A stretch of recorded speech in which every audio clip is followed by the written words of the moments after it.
जर तपास यंत्रणेवर जर काही दबाव असला तर नक्कीच त्यांच्याकडनं मोठ्या चुका होऊ शकतात आणि जे मुख्य कल्प्रिट आहे त्यांना पुरावे नष्ट करायला आणि त्यातनं पळून जायला त्यांना संधी मिळत असते. ज्या प्रकारे 40 साक्षीदार फितूर झाले अशी बातमी सर्व ठिकाणी चालते, तर ते फितूर नाही झाले तर त्या साक्षीदारांनी अगदी 2014 पूर्वीच अनेक ठिकाणी तक्रारी केल्या होत्या की त्यांना टॉर्चर करून त्यांच्याकडून कबुली जबाब घेतलेले आहे.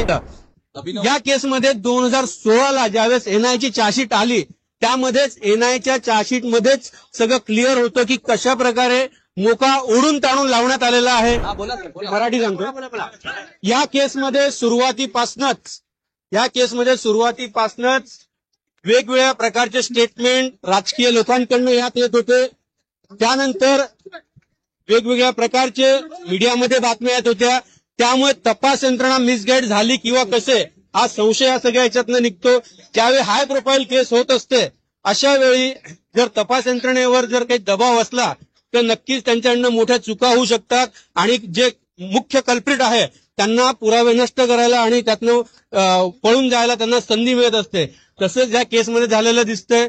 ज्या प्रकारे 40 साक्षीदार फितूर झाले अशी बातमी सर्व ठिकाणी चालते, तर ते फितूर नाही झाले तर त्या साक्षीदारांनी अगदी 2014 पूर्वीच अनेक ठिकाणी तक्रारी केल्या होत्या की त्यांना टॉर्चर करून त्यांच्याकडून कबुली जबाब घेतलेले आहे. एका साक्षीदाराने ह्युमन राईट कमिशन मध्ये सुद्धा तक्रार केली होती की त्यांच्याकडनं कबुली जबाब घेतलेला आहे.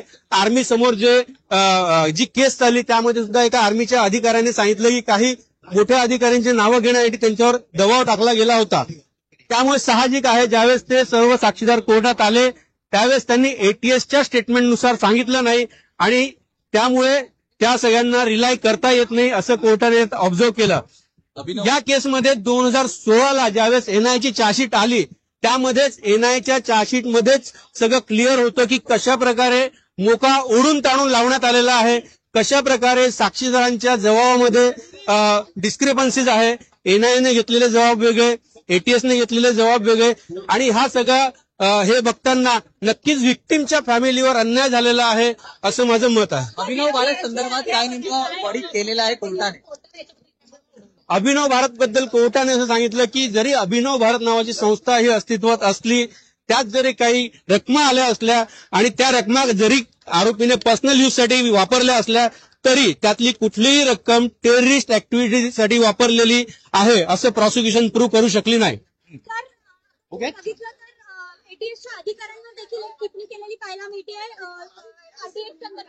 तपासाच्या अनुषंगानं आणि यामध्ये जसं 7-11 मध्ये झालं की आरडीएक्सचे जे काही सॅम्पल्स आहे प्रॉपर सिलिंग केले गेले नाही, तसं ह्या केसमध्ये सुद्धा कोर्टाने ते ऑब्झर्व्ह केलं की जे सॅम्पल्स आहे ते प्रॉपर प्रिझर्व्ह केले गेलेले नाहीये. आणि जे आधीपासून आमची जी केस होती ज्या 4 लोकांसाठी आमची टीम होती, संजीव पुनालेकर, वीरेंद्र असेल, मी असेल आणि अशा 4 मधले 3 लोकांना डिस्चार्ज केलं गेलं.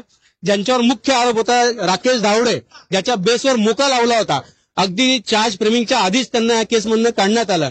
त्यामुळे संपूर्ण जो एटीएसचा तपास होता हा तपास संशयास्पद होता असं कोर्टाने आज सांगितलं.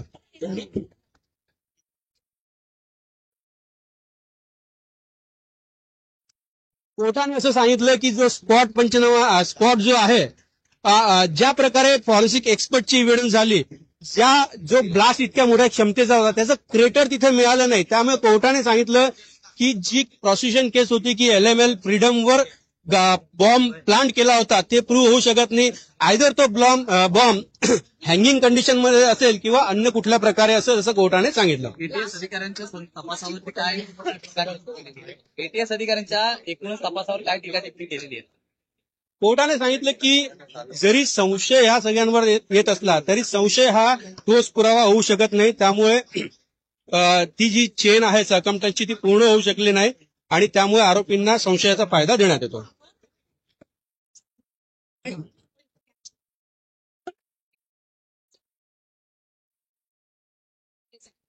हे असं आहे की जे सुरुवातीपासून एक वेगळा रंग या केसला देण्यात आला त्या वेळेच्या राजकीय लोकांकडनं आणि ते एक मोठं नाव त्यात ऍड करण्यात आलं. फक्त ती गाडी वापरली गेली म्हणून साध्वीचं नाव तिथे घेण्यात आलं.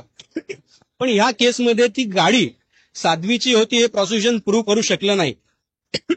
मान्य कोर्टाने स्पष्ट सांगितलं की एखाद्या केसमध्ये गाडीची ओनरशिप प्रूव्ह करायची असेल chassis number plus engine number दोन्ही प्रूव्ह केलं पाहिजे, जे ह्या केसमध्ये केलेलं नाहीये.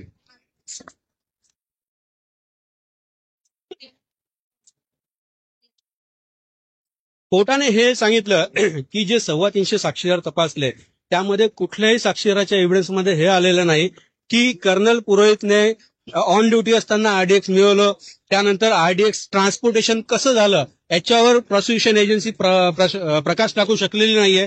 त्यानंतर नेमकं कुठे हे बॉम्ब असेंबल केले गेले हे सुद्धा प्रॉसिक्युशन एजन्सी समोर आणू शकली नाही, हे कोर्टाने सांगितलं. ज्या पद्धतीने आरोपी म्हणतायत की राजकीय हेतू पुरस्कार आम्हाला यामध्ये गौण्यात आलं, त्या संदर्भात आता तुमचं मत नेमकं काय वाटतंय?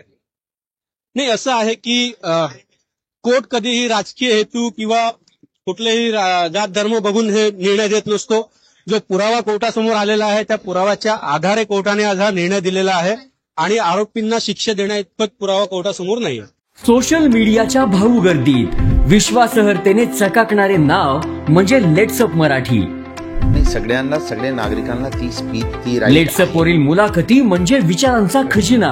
त्यानंतरच्या निवडणुकीमध्ये मला सोडून गेले. बातम्या केवळ वस्तुस्थिती सांगणाऱ्या, न प्रोपगंडा, फक्त जनतेचा अजेंडा.